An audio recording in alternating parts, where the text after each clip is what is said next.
Assalamualaikum warahmatullahi wabarakatuh. Kami dari kelompok 6 ingin mempresentasikan mengenai kompleksitas struktur hubungan induk anak.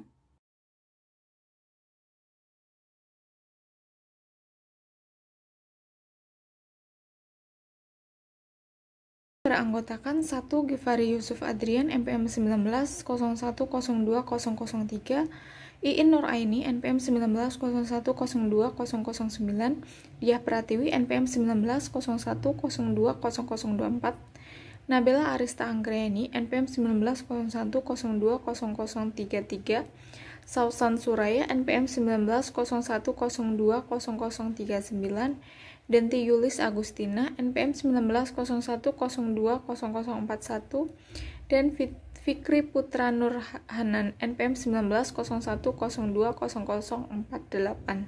Pertama akan kita bahas yaitu penyertaan langsung dan tidak langsung, di mana total pendapatan investasi diperoleh dari perhitungan pendapatan investasi dari penyertaan langsung ditambah dengan pendapatan investasi atas penyertaan tidak langsung.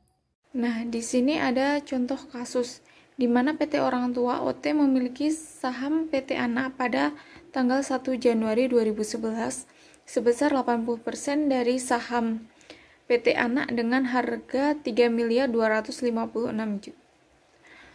Harga tersebut merupakan harga akuisisi yang wajar dari total harga untuk 100% harga akuisisi sebesar 4.070.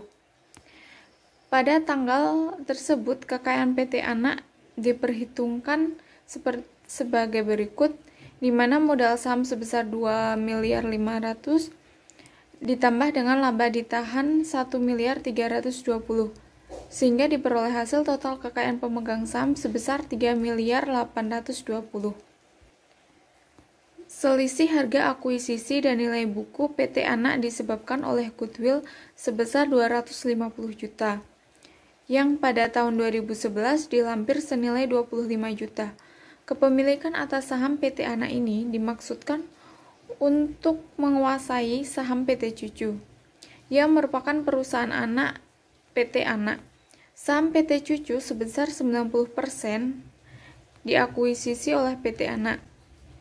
Investasi dalam saham PT Cucu dilakukan pada selisih harga yang disebabkan goodwill sebesar 100 juta. Dengan nilai buku PT Cucu yang dimiliki PT Anak hingga tanggal 31 Desember 2011, goodwill telah dilampir sebesar 60 juta, termasuk penurunan nilai atau impairment tahun 2011 sebesar 30 juta.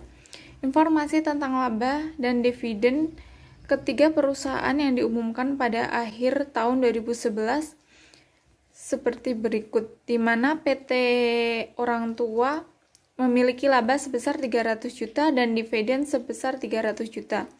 Kemudian pada PT Anak memiliki laba sebesar 200 juta dan dividen sebesar 80 juta.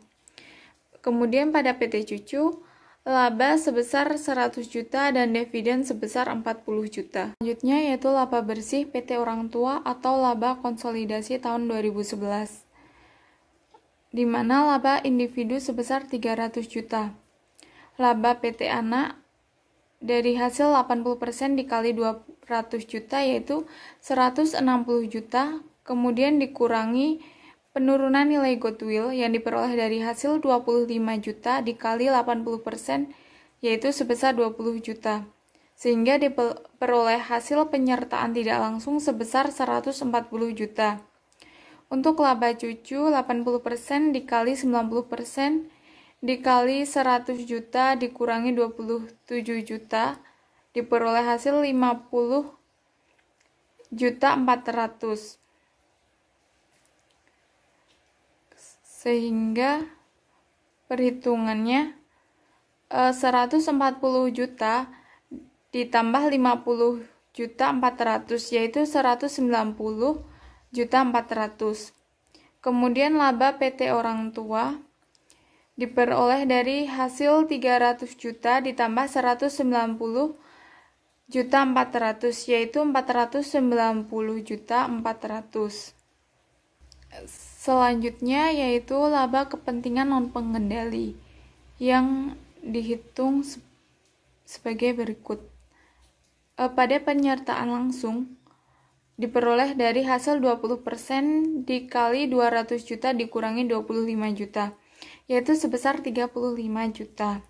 Kemudian penyertaan tidak langsung diperoleh dari hasil 20% dikali 90% dikali 100 juta dikurangi 30 juta, yaitu 12 juta 600. Kemudian laba kepentingan non-pengendali diperoleh dari hasil 10% dikali 100 juta dikurangi 30 juta, yaitu sebesar 7 juta. Sehingga total laba kepentingan non-pengendali diperoleh dari hasil perhitungan penyertaan langsung, penyertaan tidak langsung, dan laba kepentingan non-pengendali, yaitu sebesar 54 juta 600. Itu perhitungan laba konsolidasi. Pada PT Orang Tua, laba individu sebesar 300 juta. Kemudian ditambah dengan alokasi laba PT Anak 80% pada OT sebesar 210 juta 400. Kemudian terjadi penurunan laba bersih goodwill sebesar 20 juta, sehingga laba konsolidasinya sebesar 490 juta 400. Kemudian pada PT Anak, terdapat laba individu sebesar 200 juta yang dialokasikan laba PT Cucu 90% sebesar 90 juta.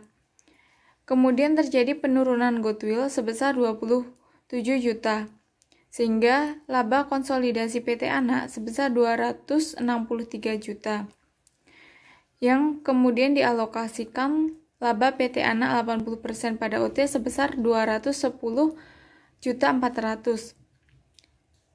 Maka diperoleh laba alokasi kepentingan non-pengendali sebesar 52 juta 600. Kemudian terjadi lagi penurunan nilai goodwill sebesar 5 juta, sehingga totalnya menjadi 47 juta 600. Kemudian pada PT Cucu, laba individunya sebesar 100 juta. Terdapat alokasi pada PT Cucu 90% sebesar 90 juta.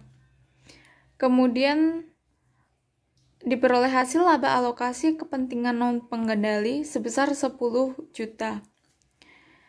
Kemudian terjadi penurunan nilai goodwill sebesar 3 juta, sehingga diperoleh hasil total sebesar 7 juta.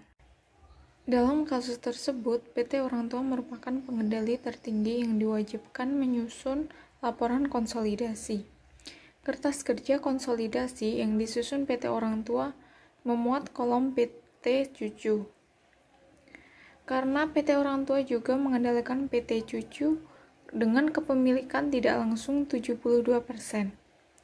Nilai investasi PT Orang Tua atas saham PT Anak per 31 Desember 2011 adalah investasi awal sebesar 3.256 ditambah pendapatan investasi sebesar 190 juta 400, kemudian dikurangi dividen sebesar 64 juta, sehingga diperoleh pendapatan sebesar 3.382 juta 400. Nilai investasi atas saham PT Cucu yang tersaji dalam pembukuan PT Anak per 31 Desember 2011 adalah kekayaan PT Cucu per 31 Desember 2011 dimiliki 90% kali 2 miliar, diperoleh hasil 1 miliar 800. Kemudian saldo goodwill 90% dikali 40 juta, diperoleh hasil 36 juta. Nah, nilai investasi dalam saham PT Cucu sebesar 1.836.400 diperoleh dari hasil 1.800.000.800 dikurangi 36 juta. Selanjutnya yaitu akun antar perusahaan PT Anak dan PT Cucu. Yang pertama, Laba PT Cucu yang menjadi bagian dari pendapatan investasi PT Ana adalah 90 juta rupiah. Penurunan nilai goodwill sebesar 27 juta rupiah atau 90% dari 30 juta rupiah menyebabkan nilai pendapatan investasi PT Ana menjadi 63 juta rupiah. Jurnalnya yaitu pendapatan investasi di debit sebesar 63 juta rupiah, dividen di kredit sebesar 36 juta rupiah, dan investasi dalam saham PT Cucu di kredit sebesar 27 juta rupiah. Yang kedua yaitu alokasi laba kepentingan non pengendali dalam PT Cucu sebesar 7 juta rupiah, yaitu 10% dari laba PT Cucu dikurangi penurunan nilai goodwill yang dialokasikan kepentingan non pengendali 3 juta rupiah atau 10% dari 30 juta rupiah. Jurnalnya yaitu laba kepentingan non pengendali sebesar 7 juta rupiah di debit, dividen sebesar 4 juta rupiah di kredit, dan kepentingan non pengendali 3 juta rupiah di kredit. Yang selanjutnya yaitu saldo awal investasi PT Ana dalam PT Cucu dan kekayaan pemegang saham PT Cucu per 1 Januari 2011 adalah 1.940 juta rupiah, sehingga kepentingan non pengendali adalah 10 juta dari jumlah tersebut dan 10% dari goodwill per 1 Januari 2011 yaitu 20 juta. Jurnalnya yaitu modal saham di debit sebesar 1.500 juta, laba ditahan di debit sebesar 440 juta, goodwill di debit sebesar 70 juta, investasi saham dalam PT Cucu di kredit sebesar 1.809 juta rupiah, kepentingan non pengendali di kredit sebesar 201 juta rupiah. Selanjutnya, perhitungan nilai investasi dalam saham PT Cucu per 1 Januari 2011 adalah sebagai berikut. Kekayaan PT Cucu 1 Januari 2011 dimiliki 90% dikali 1.940 juta yaitu 1.746 juta rupiah. Saldo goodwill 90% dikali 70 juta mendapatkan 63 juta rupiah. Nilai investasi 1 Januari 2011 yaitu 1.809 juta rupiah. Selanjutnya, penurunan nilai goodwill sebesar 30 juta per tahun. Jurnalnya yaitu beban operasi di debit sebesar 30 juta rupiah, goodwill di kredit sebesar 30 juta rupiah. Utang piutang dividen sebesar 36 juta rupiah dari 90% dikali 40 juta rupiah. Jurnalnya yaitu utang dividen di debit sebesar 36 juta rupiah dan piutang dividen di kredit sebesar 36 juta rupiah. Di sini terdapat kertas kerja konsolidasi PT Orang Tua dan entitas anak-anak tanggal 31 Desember 2011. Untuk menghitung akun antar perusahaan PT Orang Tua dan PT Anak, yang pertama yaitu pendapatan investasi PT Orang Tua dan laba dibagi PT Anak. Jurnalnya yaitu pendapatan di debit sebesar Rp190.400.000, dividen di kredit sebesar Rp64 juta, investasi dalam saham PT Anak sebesar Rp125.400.000. Selanjutnya yaitu alokasi laba kepentingan non pengendalian PT Anak. Jurnalnya yaitu laba kepentingan non pengendali di debit sebesar Rp47.600.000, dividen di kredit sebesar Rp16 juta, kepentingan non pengendali di kredit sebesar Rp31.600.000. Saldo awal investasi PT Orang Tua dan kekayaan pemegang saham PT Anak. Jurnalnya yaitu modal saham sebesar Rp2.500.000 di debit, laba ditahan di debit sebesar Rp1.320.000, goodwill di debit sebesar Rp250 juta. Investasi dalam saham PT Cucu di kredit sebesar miliar 256 juta rupiah dan kepentingan non pengendali sebesar 814 juta rupiah. Selanjutnya yaitu penurunan nilai goodwill. Jurnalnya yaitu beban operasi di debit sebesar 25 juta rupiah, goodwill di kredit sebesar 25 juta rupiah.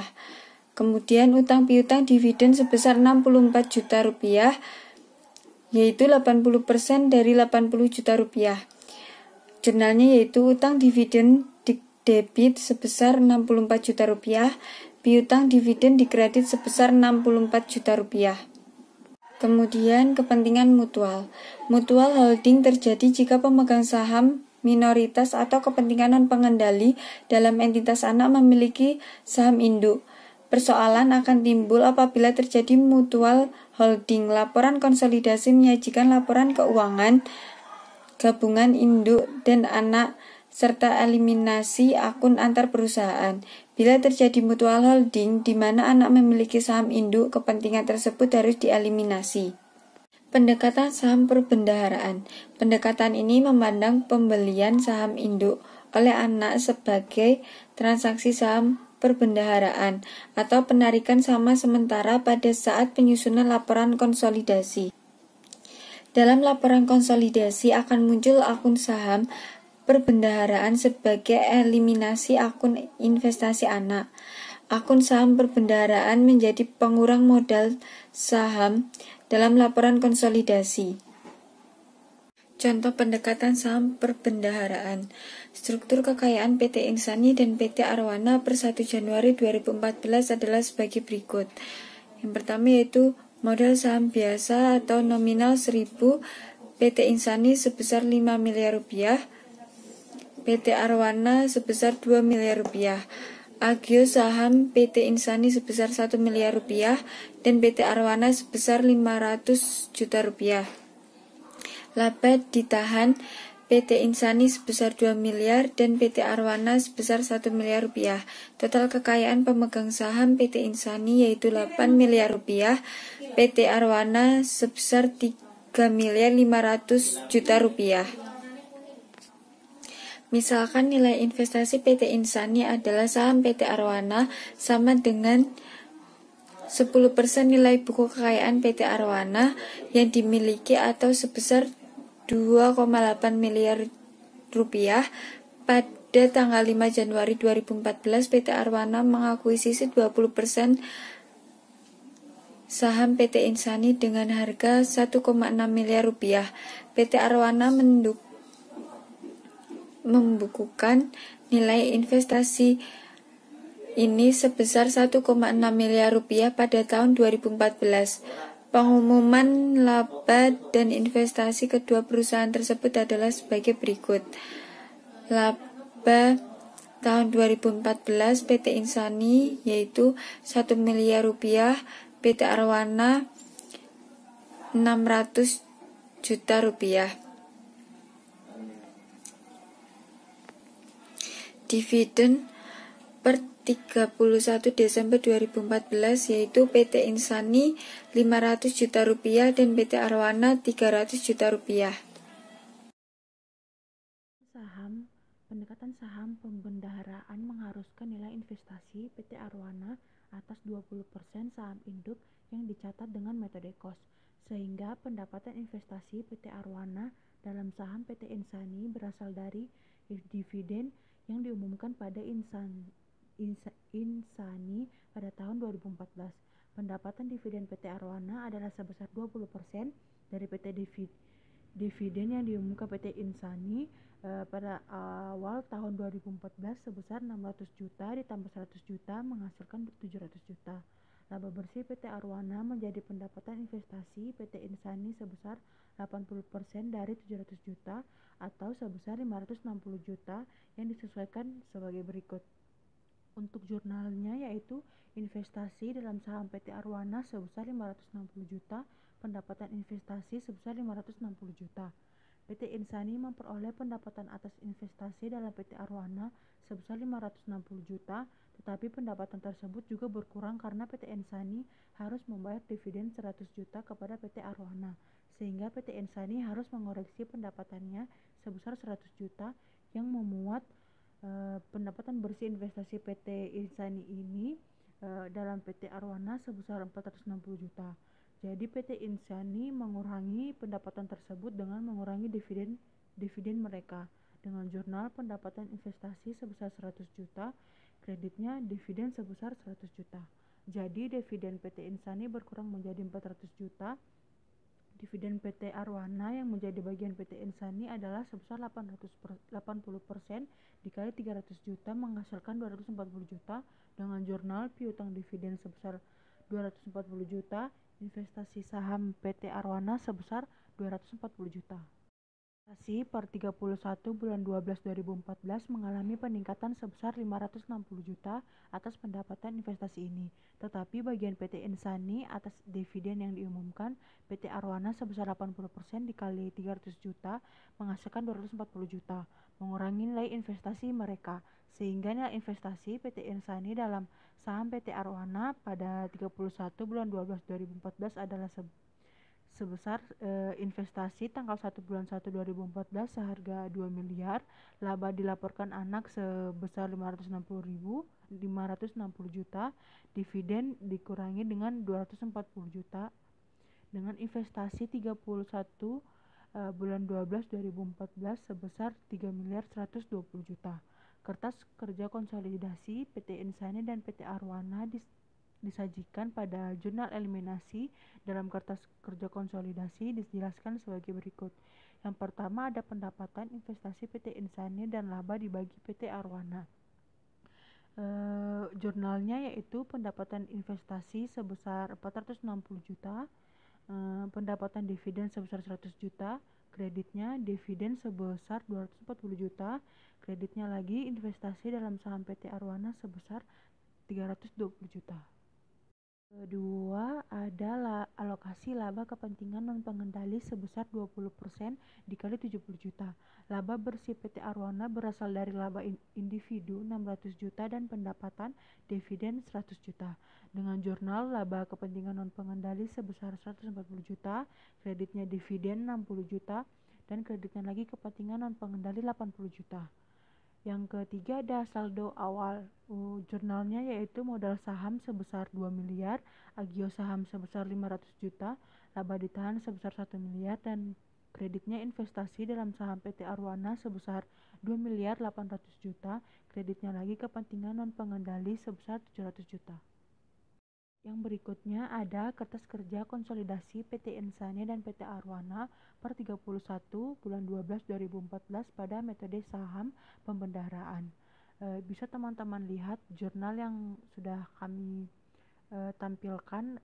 Dalam keterangannya ada laporan laba rugi, penjualan, pendapatan dari PT Arwana, pendapatan dari PT Insani, HPP, beban operasi, laba kepentingan non-pengendali, laba bersih, laba ditahan tanggal 1 bulan 1 2014, dividen, laba ditahan tanggal 31 bulan 12 2014, neraca, kas piutang usaha, investasi saham PT Arwana, investasi saham PT Insani, bangunan, tanah, total aktiva, utang usaha, utang jangka panjang, modal saham, agio saham, laba ditahan, kepentingan non-pengendali, saham pembendaharaan, dan yang terakhir total pasifa atau kewajibannya.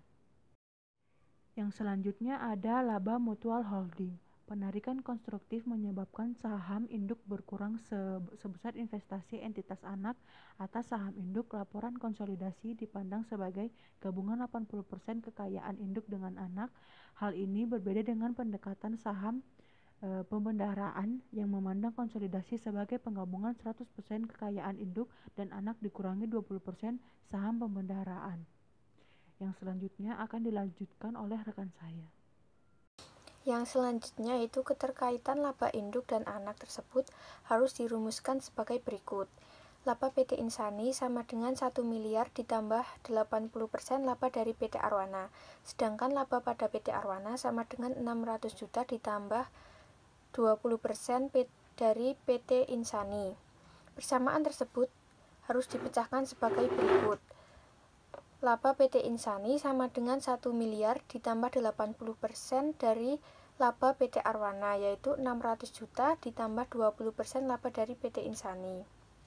Kemudian 1 miliar ditambah 480 juta ditambah 16% laba dari PT Insani menghasilkan 1 miliar 480 juta rupiah dibagi 0,84 dan hasilnya 1 miliar 761 juta 904.762 rupiah. Sedangkan laba dari PT Arwana yaitu 952 juta 380.000 rupiah. Bila laba individu PT Insani dan PT Arwana digabung, akan dihasilkan total laba sebesar 2 miliar 714 juta 284.714 rupiah. Padahal laba individu kedua perusahaan yang sebenarnya adalah 1,6 miliar, yaitu laba individu PT Insani sebesar 1 miliar dan laba individu PT Arwana sebesar 600 juta rupiah. Hal ini karena laba PT Insani diperoleh dengan asumsi saham beredar 100%. Karena saham PT Insani yang beredar hanya 80%, maka total laba induk atau laba konsolidasi adalah 80% dikali 1 miliar 761 juta 904.762 rupiah, maka dihasilkan 1 miliar 409 juta 524.000 rupiah. Laba kepentingan non pengendali adalah 20% dikali 952 juta 380.000 rupiah, maka hasilnya 190 juta 476.000 rupiah. Bila total laba induk digabung dengan laba kepentingan non pengendali, jumlahnya adalah 1,6 miliar. Gabungan laba individu induk dan anak dalam kertas kerja adalah sama dengan konsolidasi ditambah laba kepentingan non pengendali. Kemudian total laba induk sebesar 1 miliar 409 juta 524.000 berasal dari laba individu dan pendapatan investasi. Laba individu induk adalah 1 miliar, sehingga pendapatan investasi adalah selisih laba total dengan laba individu, yaitu sebesar 409 juta 524.000. PT Insani mencatat pendapatan investasi tersebut sebagai berikut. Di debit terdapat investasi dalam saham PT Arwana sebesar 409 juta 524.000 dan di kredit yaitu pendapatan saham PT Arwana sebesar 409.524.000 rupiah. Penarikan konstruktif memandang dividen yang diumumkan PT Insani sebesar 20% yang diberikan kepada PT Arwana, yaitu 100 juta yang didapat dari 20% kali 500 juta sebagai pengembalian atas investasi dalam entitas anak, karena saham induk yang beredar adalah 80%. PT Insani mencatatnya sebagai berikut. Di debit terdapat investasi dalam saham PT Arwana sebesar 100 juta dan di kredit terdapat dividen sebesar 100 juta. Dividen yang diumumkan perusahaan anak mengurangi nilai investasi dalam saham anak, sehingga PT Insani mencatat pengumuman dividen PT Arwana sebesar 80% dari 300 juta dengan jurnal sebagai berikut. Di debit terdapat piutang dividen sebesar 240 juta dan di kredit terdapat investasi dalam saham PT Arwana sebesar 240 juta. Kemudian nilai investasi dari PT Insani dalam saham PT Arwana yaitu sebagai berikut. Investasi pada tanggal 1 Januari 2014 sebesar 2,8 miliar, pengurangan investasi anak sebesar 1,6 miliar, pendapatan investasi sebesar 409.524.000, kemudian dividen dibagi pada anak sebesar 100 juta, dan alokasi dividen anak sebesar 240 juta. Investasi dalam saham PT Arwana pada tanggal 31 Desember 2014 yaitu sebesar 1 miliar 469 juta 524.000 rupiah. Kemudian jurnal eliminasi dalam kertas kerja dijelaskan sebagai berikut. Yang pertama yaitu pendapatan investasi PT Insani dan laba dibagi PT Arwana. Di debit terdapat pendapatan investasi sebesar 409.524.000 rupiah dan pendapatan dividen sebesar 100 juta rupiah. Kemudian di kredit terdapat dividen sebesar 240 juta rupiah. dan investasi dalam saham PT Arwana sebesar Rp269.524.000. Kemudian yang kedua yaitu alokasi laba kepentingan non-pengendali setelah perhitungan. Di debit terdapat laba kepentingan non-pengendali sebesar Rp190.476.000 dan di kredit terdapat dividen sebesar Rp60.000.000 dan kepentingan non-pengendali sebesar Rp130.476.000. Kemudian yang ketiga yaitu saldo awal. Di debit terdapat modal saham sebesar 2 miliar, agio saham sebesar 500 juta, dan laba ditahan sebesar 1 miliar. Kemudian di kredit terdapat investasi dalam saham PT Arwana sebesar 2,8 miliar dan kepentingan non-pengendali sebesar 700 juta rupiah. Kemudian yang keempat yaitu eliminasi investasi anak atas saham induk dengan investasi induk atas saham anak sebesar 1,6 miliar. Di debit terdapat investasi dalam saham PT Arwana sebesar 1,6 miliar dan di kredit terdapat investasi dalam saham PT Insani sebesar 1,6 miliar rupiah. Kemudian yang selanjutnya yaitu entitas anak memiliki saham preferen.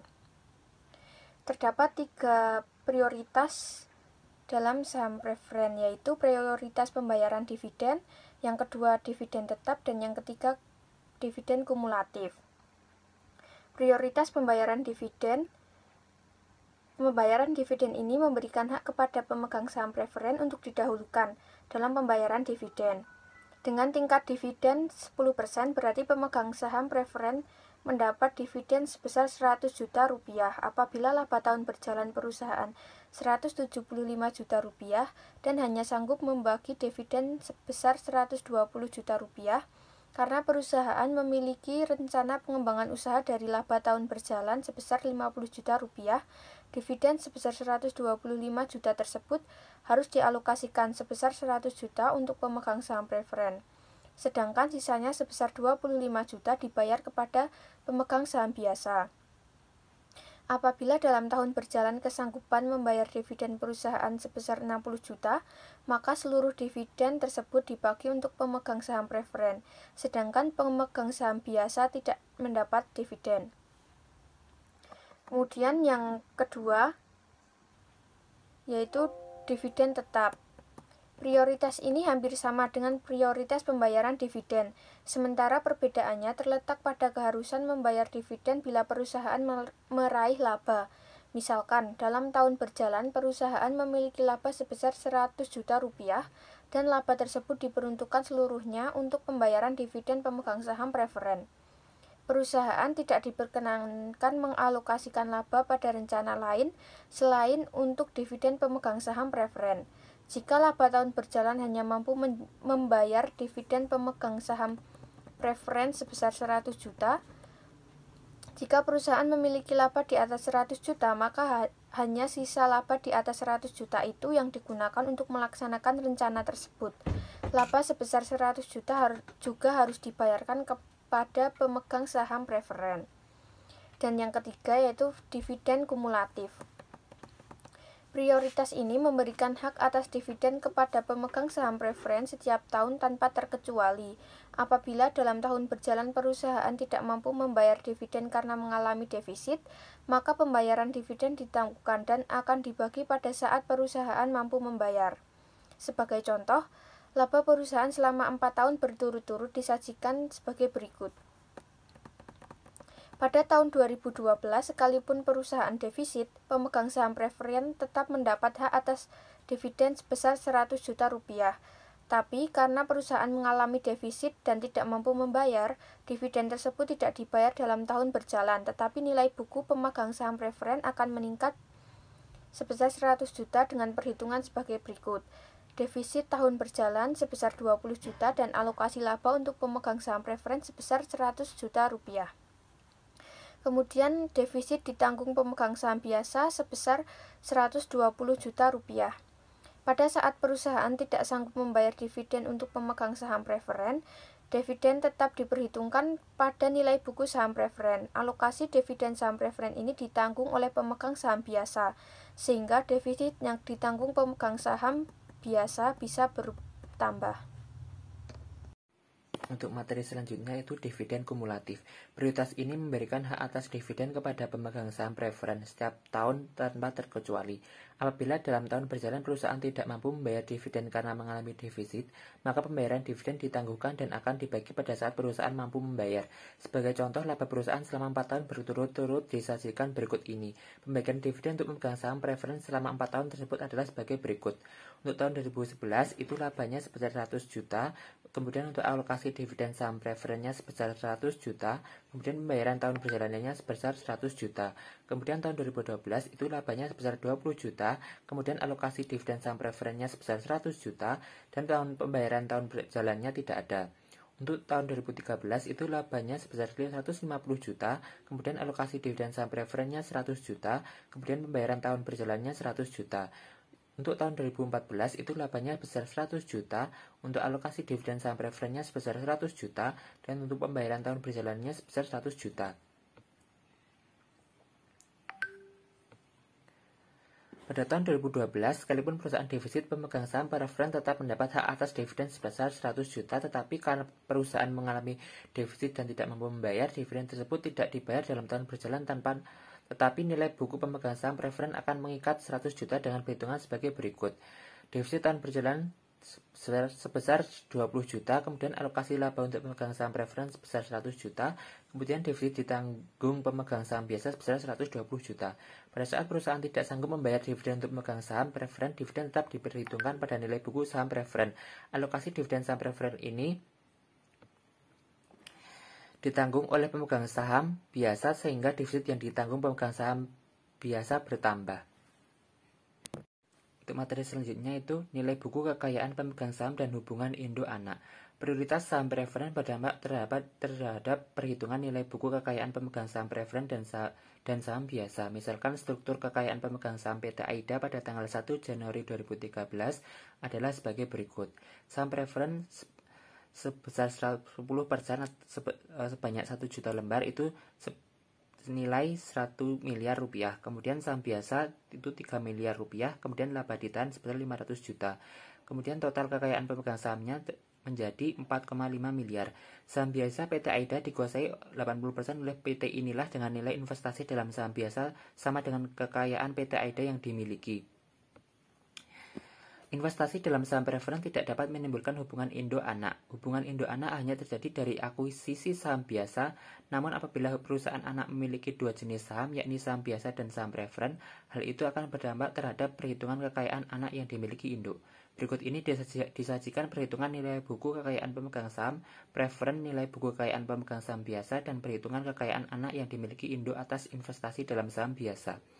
Yang pertama, apabila saham preferen memiliki prioritas pembayaran dividen atau dividen tetap, dividen dibayar hanya pada saat perusahaan mampu. Bila terdapat sisa laba atau laba ditahan, seluruh laba ditahan tersebut adalah milik pemegang saham biasa karena laba ditahan adalah akumulasi laba setelah pembayaran dividen, baik dividen untuk pemegang saham preferen maupun dividen untuk pemegang saham biasa. Jadi nilai buku pemegang saham preferen adalah nilai nominalnya 1 miliar atau nilai tebusnya jika perusahaan menetapkan nilai tebus yang berbeda dengan nilai nominal pemegang saham preferen. Karena itu kekayaan pemegang saham biasa dihitung sebagai berikut. Total kekayaan pemegang saham sebesar 4,5 miliar, kemudian kekayaan pemegang saham preferen sebesar 1 miliar, kemudian kekayaan untuk pemegang saham biasa sebesar 3,5 miliar. Kekayaan PT AIDA yang dimiliki PT inilah atas investasi saham biasa adalah 80% dikali 3,5 miliar dikurangi 2,8 miliar. Untuk nomor 2, apabila saham preferen memiliki prioritas kumulatif tetapi tidak ada dividen untuk saham preferen yang tertunggak, kekayaan untuk pemegang saham biasa adalah 3,5 miliar sehingga nilai buku kekayaan PT AIDA yang dimiliki PT inilah adalah 2,8 miliar atau sama dengan perhitungan di atas. Perhitungan kekayaan pemegang saham biasa akan berbeda jika terdapat dividen saham preferen yang tertunggak. Misalkan dividen untuk saham preferen tertunggak selama 2 tahun atau 200 juta yang membuat kekayaan pemegang saham preferen bertambah sebesar 200 juta sehingga nilai buku kekayaan saham preferen menjadi nilai nominalnya 1 miliar, laba ditahannya sebesar 200 juta, kemudian kekayaan pemegang saham preferennya 1,2 miliar.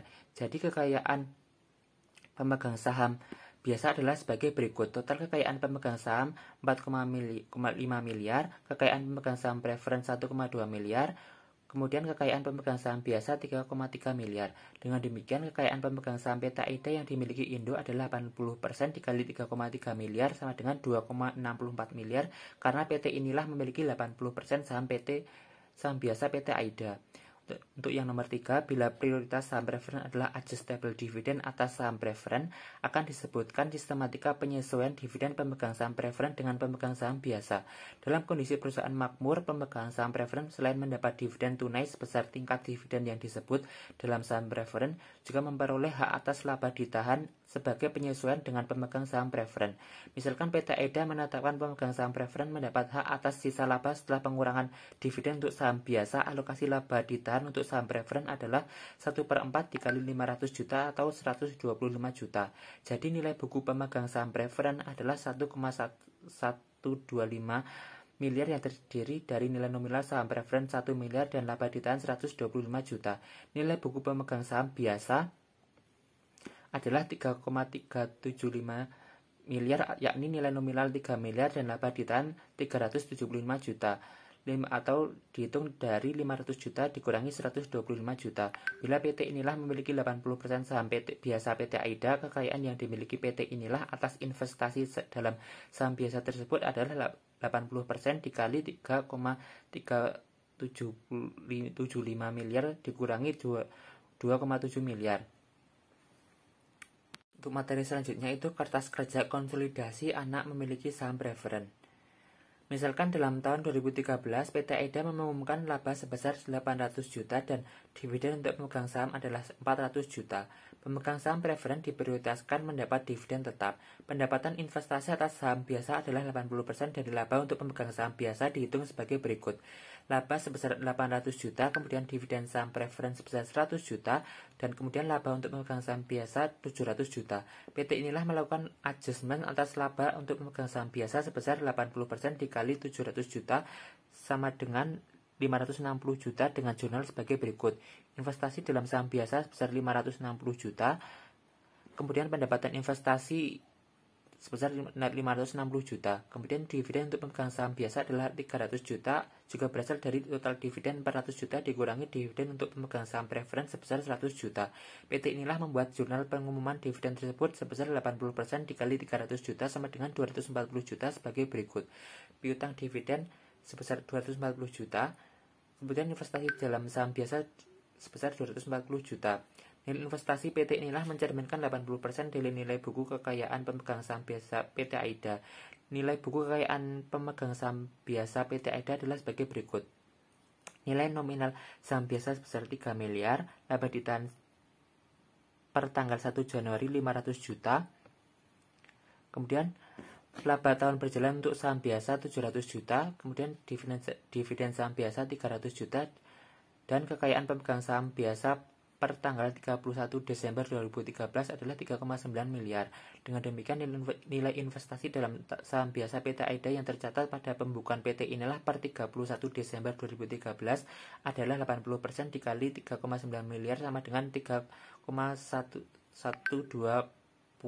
miliar. Kertas kerja konsolidasi PT inilah dan PT AIDA per 31 Desember 2013 disajikan dalam peraga 96. Kolom eliminasi kertas kerja tersebut adalah yang pertama, pendapatan investasi PT inilah dan laba dibagi PT AIDA. Pendapatan investasi sebesar 560 juta di sebelah debit, dividen 320 juta di sebelah kredit, dan investasi dalam saham PT AIDA 240 juta di sebelah kredit. Yang B, alokasi laba kepentingan non-pengendali. Kepentingan non-pengendali dalam PT AIDA selain 20% pemegang saham biasa juga 100% pemegang saham preferen. Laba PT AIDA untuk saham preferen adalah dividen tetap untuk saham preferen yakni 100 juta, sedangkan laba kepentingan non-pengendali pemegang saham biasa adalah 20% dari laba untuk pemegang saham biasa atau 20% dikali 700 juta sama dengan 140 juta. Jadi total laba kepentingan non-pengendali sebesar 240 juta dari 100 juta ditambah 140 juta. Laba kepentingan non-pengendali di sebelah debit sebesar 240 juta, dividen di sebelah kredit sebesar 160 juta, dan kepentingan non-pengendali 80 juta di sebelah kredit. Dividen kepentingan non-pengendali adalah dividen untuk 100% pemegang saham preference sebesar 100 juta dan dividen untuk 20% pemegang saham biasa yakni 20% dikali 300 juta sama dengan 60 juta. Dengan demikian total dividen kepentingan non pengendali adalah 160 juta. Kepentingan non pengendali untuk pemegang saham preference pada 31 Desember 2013 tetap sebesar nilai bukunya yakni 1 miliar karena laba kepentingan non pengendali pemegang saham biasa per 31 Desember 2013 bertambah sebesar 80 juta yakni 140 juta. Alokasi laba kepentingan non pengendali pemegang saham biasa dikurangi dividen sebesar 20% dikali 300 juta atau 60 juta. Yang C, eliminasi saldo awal. Investasi dalam saham biasa per 1 Januari adalah 80% dari nilai buku kekayaan pemegang saham biasa per 1 Januari. Nilai buku kekayaan pemegang saham biasa per 1 Januari 2013 adalah 3,5 miliar, yakni 4,5 miliar total kekayaan pemegang saham dikurangi nilai buku kekayaan pemegang saham preference prioritas dividen tetap sebesar 1 miliar. Jadi investasi atas saham biasa per 1 Januari sebesar 80% dikali 3,5 miliar sama dengan 2,8 miliar. Model saham preference sebesar 1 miliar di sebelah debit, model saham biasa 3 miliar di sebelah debit, laba ditahan 1 Januari sebesar 500 juta di sebelah debit. Kemudian investasi dalam saham biasa 2,8 miliar di sebelah kredit dan kepentingan non pengendali 1,7 miliar di sebelah kredit. Kepentingan non pengendali awal tahun adalah sebagai berikut. Pemegang saham preference yaitu 100% dikali 1 miliar sebesar 1 miliar. Kemudian pemegang saham biasa 20% dikali 3,5 miliar yaitu sebesar 700 juta. Kemudian total kepentingan non pengendali 1,7 miliar. Selanjutnya yaitu kertas kerja konsolidasi PT Inilah dan PT AIDA per tanggal 31 Desember 2013. Yang pertama itu laporan laba rugi dan laba ditahan penjualan sebesar 3.600.000 di PT Inilah dan PT AIDA 2.500.000 dan laporan konsolidasinya itu sebesar 6.100.000. Kemudian yang kedua pendapatan investasi di PT Inilah sebesar 560.000. Kemudian terdapat penyesuaian atau eliminasi di sebelah debit sebesar 560.000. Dan kemudian yang ketiga HPP sebesar 1.500.000 di PT Inilah. Kemudian 1.200.000 di PT AIDA. Dan laporan konsolidasinya itu sebesar 2.700.000. Kemudian beban operasi lainnya di PT Inilah yaitu sebesar 1.460.000 dan di PT AIDA sebesar 500.000 dan laporan konsolidasinya 1.960.000. Kemudian laba kepentingan non pengendalinya itu terdapat penyesuaian di sebelah debit sebesar 240.000 dan laporan konsolidasinya tercatat 240.000 juga.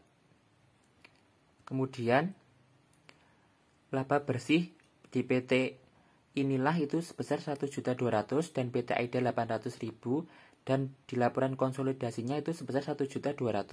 Kemudian laba ditahan 1 Januari 2013 di PT Inilah sebesar 2 juta dan di PT AIDA 500.000 dan terdapat penyesuaian atau eliminasi di sebelah debit sebesar 500.000 dan di laporan konsolidasiannya itu sebesar 2 juta rupiah. Kemudian dividen di PT Inilah itu sebesar 700.000, di PT AIDA sebesar 400.000 dan kemudian terdapat penyesuaian atau eliminasi di sebelah kredit sebesar 400.000 dan di laporan konsolidasiannya itu sebesar 700.000. Kemudian laba ditahan per tanggal 31 Desember 2013 itu di PT Inilah 2.500.000, di PT AIDA 900.000 dan di laporan konsolidasiannya itu 2.500.000. Kemudian neraca kas di PT Inilah sebesar 630.000, di PT AIDA itu sebesar 350.000.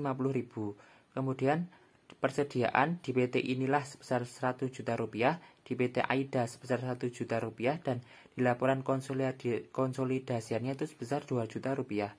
Kemudian investasi dalam saham biasa di PT Inilah itu sebesar 3.120.000, kemudian terdapat penyesuaian atau eliminasi di sebelah kredit sebesar 320.000. Kemudian bangunan itu di PT Inilah sebesar 1.750.000, kemudian di PT Aida itu sebesar 2 juta, dan di laporan konsolidasiannya itu 3.750.000. Kemudian tanah di PT Inilah itu sebesar 2 juta, di PT Aida itu sebesar 2.500.000, dan di laporan konsolidasiannya itu sebesar 4.500.000. Kemudian total aktifanya itu di PT Inilah itu sebesar 8.500.000, di PT Aida sebesar 5.820.000, kemudian di laporan konsolidasiannya itu sebesar 11.200.000. Kemudian utang usaha di PT Inilah sebesar 1 juta, di PT Aida sebesar 920.000, dan di laporan konsolidasiannya itu sebesar 1.920.000. Kemudian modal saham preference sebesar 10% di PT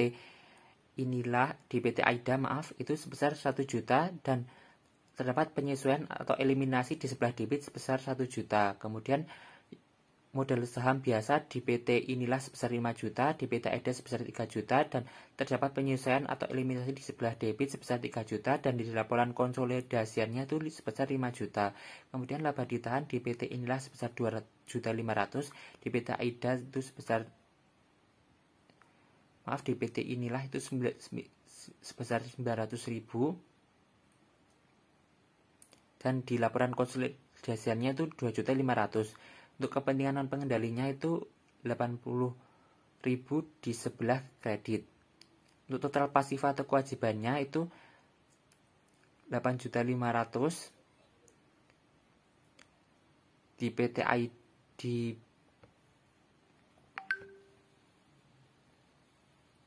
PT Inilah, kemudian sebesar 5.820.000 di PT Aida, kemudian penyusunan eliminasi di sebelah debit sebesar 5.300.000, eliminasi atau penyesuaiannya yang di sebelah kredit sebesar 5.300.000, dan di laporan konsolidasiannya itu sebesar 11.200.000. Selanjutnya adalah kertas kerja konsolidasi anak memiliki saham preferen. Misalkan dalam tahun 2013 PT Aida mengumumkan laba sebesar 800 juta dan dividen untuk pemegang saham adalah 400 juta. Pemegang saham preferen diprioritaskan mendapat dividen tetap. Pendapatan investasi atas saham biasa adalah 80% dari laba untuk pemegang saham biasa dapat dihitung dengan laba dikurangi dividen saham preferen, yaitu 800 juta dikurangi 100 juta, maka akan menghasilkan laba untuk pemegang saham biasa sebesar 700 juta. PT Inilah melakukan adjustment laba untuk pemegang saham sebesar 80% dikalikan 700 juta akan menghasilkan 560 juta dengan jurnal sebagai berikut, yaitu sebelah debit investasi dalam saham biasa sebesar 560 juta dan sebelah kredit pendapatan investasi sebesar 560 juta. Setelah melakukan adjustment, langkah selanjutnya yaitu membuat kertas kerja konsolidasi PT Inilah dan PT Aida periode 31 Desember 2013. Sebelum menyusun kertas kerja, kita harus membuat kolom eliminasi kertas kerja tersebut yang terdiri atas yang pertama, pendapatan investasi PT Inilah dan laba dibagi PT Aida yang dicatat dalam jurnal. Pendapatan investasi sebelah debit, dividen sebelah kredit, investasi dalam saham PT Aida sebelah kredit. Kemudian yang kedua yaitu alokasi laba kepentingan non pengendali. Kepentingan non pengendali dalam PT Aida selain 20% pemegang saham biasa juga 100% pemegang saham preferen. Maka jurnal yang dicatat yaitu laba kepentingan non pengendali sebelah debit, dividen sebelah kredit, dan kepentingan non pengendali sebelah kredit. Selanjutnya yang ketiga yaitu eliminasi saldo awal. Investasi dalam saham biasa per 1 Januari adalah 80% dari nilai buku kekayaan pemegang saham biasa periode 1 Januari. Maka jurnal yang dibuat yaitu modal saham preferen sebelah debit, modal saham biasa sebelah debit, laba ditahan 1 Januari sebelah debit, investasi dalam saham biasa sebelah kredit, dan kepentingan non pengendali sebelah kredit. Kemudian ada kertas kerja konsolidasi induk memiliki saham preferen anak. Hubungan induk dan anak memudahkan induk melakukan investasi dalam saham preferen anak. Apabila saham preferen anak dimiliki sebagian atau seluruhnya oleh induk, maka selain memperoleh pendapatan investasi atas saham biasa, induk juga memperoleh pendapatan dari saham preferen tergantung pada prioritas saham preferen yang dijual anak. Misalkan pada tanggal 1 Januari 2014, PT Ideal membeli 80% saham preferen PT Ahimsa dengan harga 1,2 miliar. Ada dua metode untuk mencatat nilai investasi dalam saham preferen, yaitu yang pertama, metode biaya atau cost.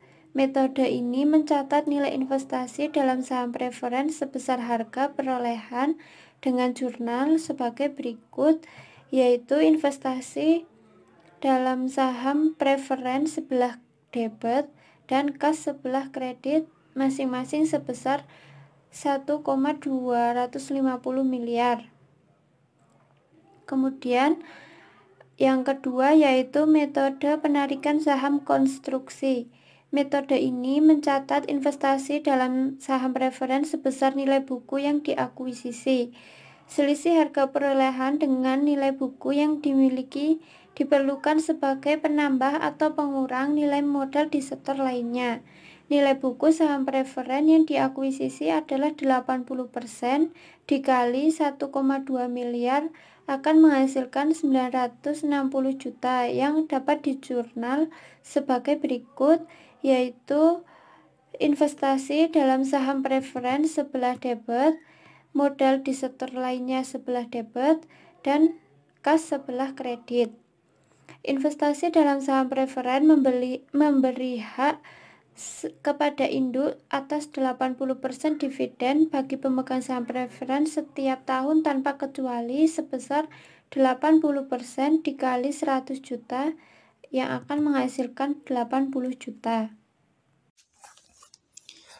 Baik, di sini saya akan melanjutkan dari teman saya sebelumnya. Di sini saya mendapatkan tentang pendapatan investasi dan dividen PT Ahimsa yang dicatat PT Ideal diperoleh dari saham preferen dan saham biasa. Untuk yang pertama, pendapatan investasi saham atas saham preferen. Pendapatan investasi atas saham preferen adalah 80% dari dividen untuk pemegang saham preferen atau senilai 80 juta rupiah. Yang dijurnal sebagai berikut. Investasi dalam saham preferen didebit sebesar 80 juta rupiah dan pendapatan investasi saham preferen dikredit sebesar 80 juta rupiah. Pendapatan investasi atas saham preferen ini tidak menambah nilai investasi atas saham preferen karena pendapatan diterima dalam bentuk dividen. PT Ideal mencatat dividen untuk pemegang saham preferen sebagai berikut. Piutang dividen didebit sebesar 80 juta rupiah dan investasi dalam saham preferen dikredit sebesar 80 juta rupiah. Karena itu, nilai investasi dalam saham preferen per 31 Desember 2014 tetap sama dengan nilai investasi pada saat akuisisi. Bila akuisisi saham preferen dicatat dengan metode cost, nilai investasi saham preferen per 31 Desember 2014 adalah 1,25 miliar. Sedangkan bila investasi saham preferen dicatat dengan metode penarikan konstruksi, nilai investasi saham preferen per 31 Desember 2014 adalah senilai 960 juta.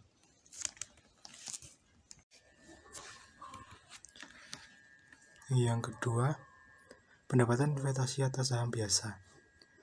Pendapatan investasi atas saham biasa adalah 90% dari laba yang dialokasikan untuk pemegang saham biasa, yakni sebesar 900 juta dari total laba. Laba untuk pemegang saham preferen sebesar 100 juta rupiah. Jadi pendapatan investasi atas saham biasa adalah 720 juta, dimana didapat dari 90% dikalikan dengan 800 juta rupiah, yang dijurnalkan sebagai berikut. Investasi atas saham biasa didebit sebesar 720 juta rupiah dan pendapatan investasi atas saham biasa dikredit sebesar 720 juta rupiah. Dividen untuk pemegang saham biasa adalah 400 juta, yakni total dividen sebesar 500 juta dikurangi dengan dividen untuk saham preferen sebesar 100 juta. PT Ideal mencatat dividen tersebut sebesar 90% dikalikan dengan 400 juta, sehingga hasilnya 360 juta rupiah. Untuk jurnalnya, piutang dividen di sebelah debit sebesar 360 juta dan investasi dalam saham biasa di kredit sebesar 360 juta. Nilai investasi dalam saham biasa bertambah sebesar 720 juta atas pendapatan investasi dan berkurang karena dividen sebesar 360 juta. Jadi, kenaikan nilai investasi dalam saham biasa selama periode 2014 sebesar 360 juta. Selanjutnya laba PT Ahimsa sebesar 900 juta untuk periode 2014 dan dividen senilai 500 juta menyebabkan kenaikan pemegang saham sebesar 400 juta. Dengan demikian, total kekayaan pemegang saham PT Ahimsa per 31 Desember 2014 adalah total kekayaan pemegang saham per 1 Januari 2014 sebesar 5,2 triliun miliar maksud saya, dan kenaikan kekayaan periode 2014 sebesar 400 juta, sehingga total kekayaan pemegang saham 31 Desember 2014 senilai 5,6 miliar. Kekayaan pemegang saham biasa adalah 4,4 miliar, didapat dari 5,6 miliar dikurangi 1,2 miliar, sehingga nilai investasi dalam saham per 31 Desember 2014 sebesar 3,96 miliar, yakni 90% kali 4,4 miliar. Untuk selanjutnya, jurnal eliminasi. Jurnal eliminasi dijelaskan sebagai berikut. Untuk bagian A, pendapatan investasi atas saham preferen dan dividen saham preferen. Untuk jurnalnya, pendapatan investasi di sebelah debit sebesar 80 juta rupiah dan dividen di sebelah kredit sebesar 80 juta rupiah. Untuk yang B, pendapatan investasi atas saham biasa dan dividen saham biasa. Untuk jurnalnya, pendapatan investasi di bagian debit sebesar 720 juta rupiah, dividen di sebelah kredit sebesar 360 juta rupiah, dan investasi dalam saham biasa di sebelah kredit sebesar 360 juta rupiah. Untuk bagian C, alokasi laba kepentingan non-pengendali. Kepentingan non-pengendali dalam PT AIDA 20% saham preferen dan 10% saham biasa. Laba kepentingan non-pengendali pemegang saham preferen adalah 20% dari dividen untuk saham preferen atau senilai 20 juta rupiah. Sementara laba kepentingan non-pengendali pemegang saham biasa adalah 10% dari laba pemegang saham biasa atau 10% dikalikan dengan 800 juta rupiah, hasilnya 80 juta. Jadi total laba kepentingan non-pengendali adalah 100 juta, dimana itu merupakan penjumlahan antara 20 juta ditambah dengan 80 juta. Untuk jurnalnya, laba kepentingan pengendali di sebelah debit sebesar 100 juta rupiah, dividen di sebelah kredit sebesar 60 juta rupiah, dan kepentingan non pengendali di sebelah kredit sebesar 40 juta rupiah. Dividen untuk kepentingan non pengendali terdiri dari 20% dividen pemegang saham preferen atau 20 juta dan dividen kepentingan non pengendali pemegang saham biasa sebesar 10% dari 400 juta yang dibagi atau 40 juta. Jadi total dividen kepentingan non pengendali adalah 60 juta. Kenaikan kepentingan non pengendali sebesar 40 juta berasal dari saham biasa. Kepentingan non pengendali saham preferen tidak mengalami peningkatan dari awal tahun karena laba dalam saham preferen dibagi dalam bentuk dividen sesuai dengan ketentuan saham preferen. Selanjutnya untuk bagian D, saldo awal investasi dalam saham preferen. Saldo awal investasi dalam saham preferen, nilai investasi awal dalam saham preferen tergantung dari metode pencatatan saham preferen. Misalkan PT Ideal mencatat akuisisi saham preferen dengan metode cost atau 1,25 miliar, sehingga jurnalnya adalah sebagai berikut. Modal saham preferen di sebelah debit sebesar 1 miliar rupiah. Laba ditahan 1 Januari di sebelah debit 200 juta.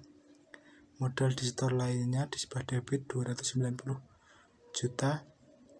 Investasi dalam saham preferen di sebelah kredit sebesar 1,25 miliar dan kepentingan non pengendali sebesar 240 juta diambil dari 20% dikali 1,2 miliar. Perubahan kekayaan sebesar 290 juta disebabkan oleh kelebihan harga akuisisi dari nilai buku saham preferen yang diakuisisi. Nilai buku saham preferen yang diakuisisi adalah 80% dikalikan 1,2 miliar atau 960 juta pada harga 1,25 miliar.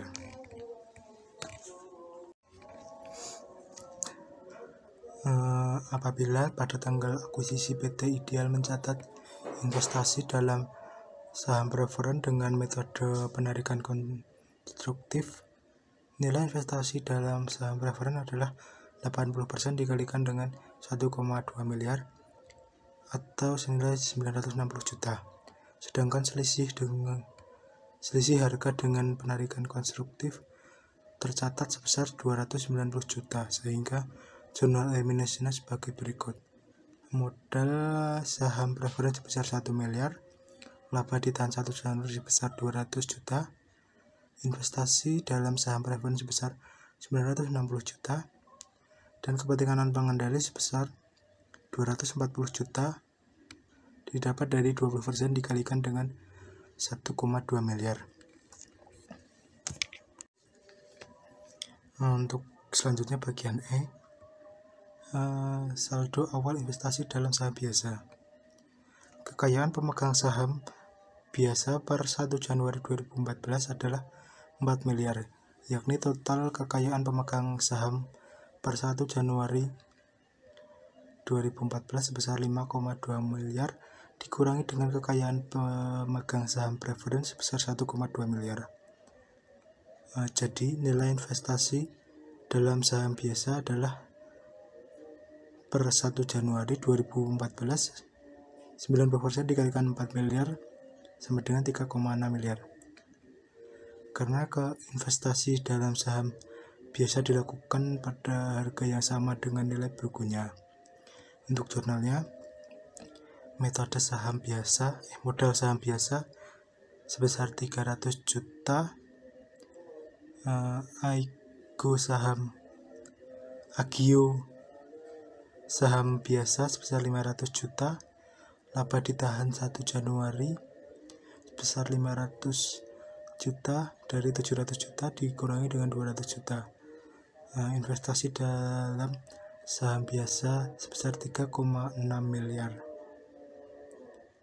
Dan kepentingan non pengendali sebesar 400 juta didapat dari 10% dikalikan dengan 4 miliar.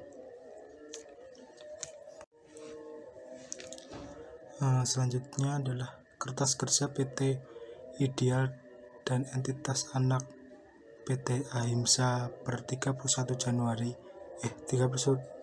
Desember 2014 disajikan dalam peraga 9-7. Investasi dalam saham preference tersebut dicatat dengan menggunakan metode cost. Dapat dilihat di samping ini, Praga 9-7, kertas kerja konsolidasi PT Ideal dan PT Ahimsa per 31 Desember 2014. Induk memiliki saham preferen anak, dan teman-teman dapat melihatnya di samping ini.